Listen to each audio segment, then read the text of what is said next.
So when the June, July, August period comes and Portugal is not in lockdown, or I'm not having any complications to diabetes, a fact that I will talk about in a future video, I am out at the street, well, not at the street, but at the beach photographing.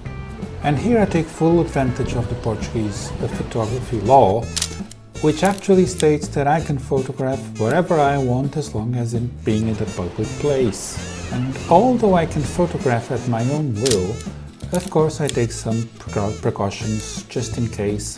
I try to avoid to photograph kids. I try to avoid any kind of confrontation on these cases. This reminds me of a case that happened to me about 7-8 years ago. I was about to buy a Nikon F2 with a motor on it, and I was at a coffee shop with the seller. The seller was an 80-year-old man, and so I was trying the camera. I was, shooting blanks. And all of a sudden, after shooting 5 or 6 blanks, with the back completely open, there is this granny on the next table that starts to shout at me saying, "Why are you photographing my grandson? I don't want to, blah, blah, blah, blah, blah, blah." And me and the seller, we just started to look at each other and said, "Who is this mad woman?"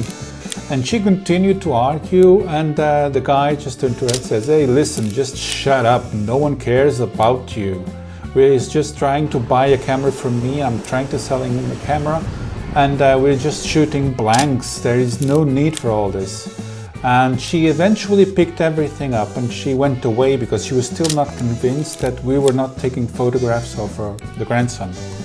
And I don't know about you, but sometimes these weirdos do appear, and I'm perfectly aware that normally a guy shooting pictures of strangers with a camera is the weirdo.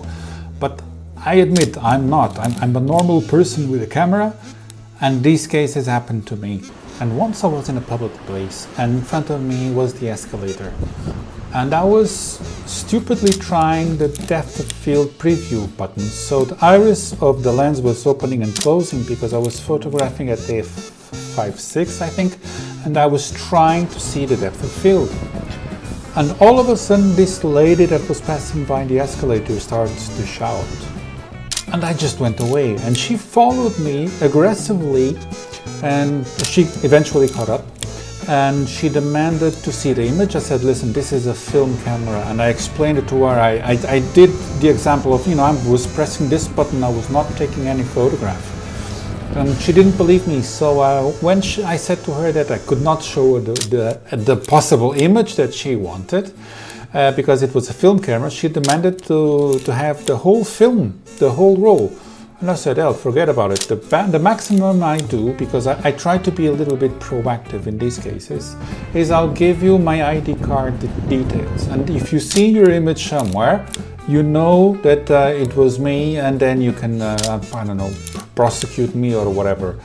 But this is the weirdos that get to me and really annoy me. And on this specific case, she was actually lying because she was saying that she was a lawyer working for a law firm, so she knew the law very well, which in fact she didn't. So she was actually threatening me more than I would like, but I was calm, passive, and I gave her my details, and up until now nothing happened, of course. But this is the confrontational part that us photographers meet every now and then, and we have the decency to try to evade or to control this as best as possible. So the biggest and best advice I can give you in all this is the following. Use your intuition and common sense. Don't put yourself in a position where others can take something from you, because then you will be always at a loss, a losing position, never winning. And the common sense goes more or less like this. If you see a nice image in front of you and it involves children, although the law is at your side and you are in the public place and you can photograph the children, speak with the parents and ask them for the image. It's as simple as this, and it will avoid confrontation for sure. Play safe.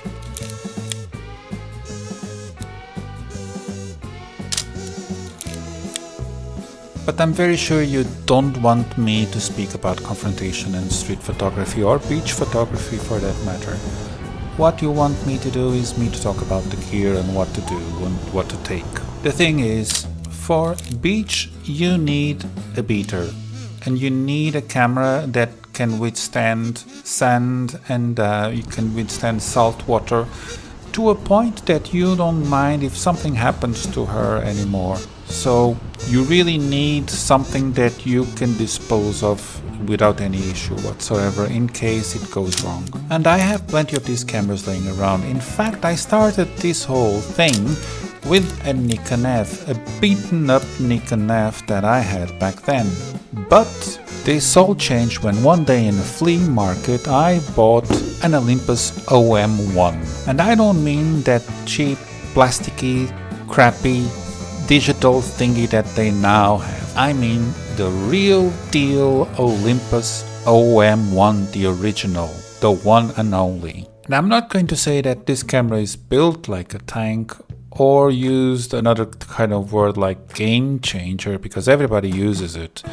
But this camera is really ideal to be with you at any given time. This is all metal, very, very light. And it works perfectly even today after almost 50 years of its construction. It's a breeze to use this. And she has never, ever, but ever let me down at any given time throughout all these years. As a matter of fact, I once tried a Mamiya ZM and on the first day, that Mamiya ZM just stopped working at the beach. This one, the Olympus, never had any problem. It's just put a film inside and shoot, shoot, shoot. Oh wait, let me rephrase that. There was once an issue about 2 years ago. You see, it started taking photographs and took and went over 36, it went over 40, 42 and then it would never stop. What happened was I didn't put the film inside correctly. So the issue, the error was about 2 inches behind the camera and not the camera itself. Mea culpa. And although recently I haven't been shooting much of 135, the Olympus OM-1 will always be on my beach bag. This is a must-have. So one of the things that I really have to say on this is that this old beaten up with a 50mm f1.8 absolutely standard lens really fits well for the beach photography that I do, and I use it for 98.99999% of the time.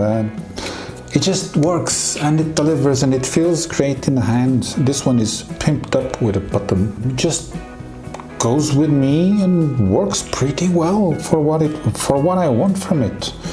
My light meter, well, this one is dead, but I can function without the light meter whatsoever. I mean, no issues, just F16 rule and the rest you just calculate by yourself according to what you want. But most of the cameras, the light meter is still pretty well alive, and so this just works, believe me. So many thanks for watching this. I hope to see you soon on another video. Please do hit the like and subscribe button e até a próxima.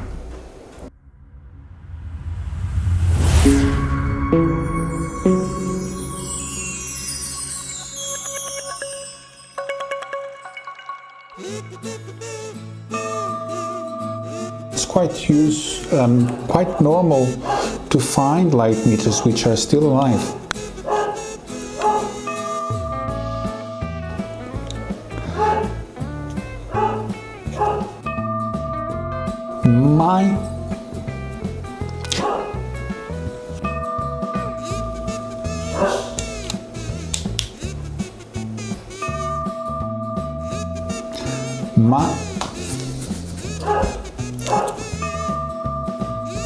My light meter is, well, this one is dead.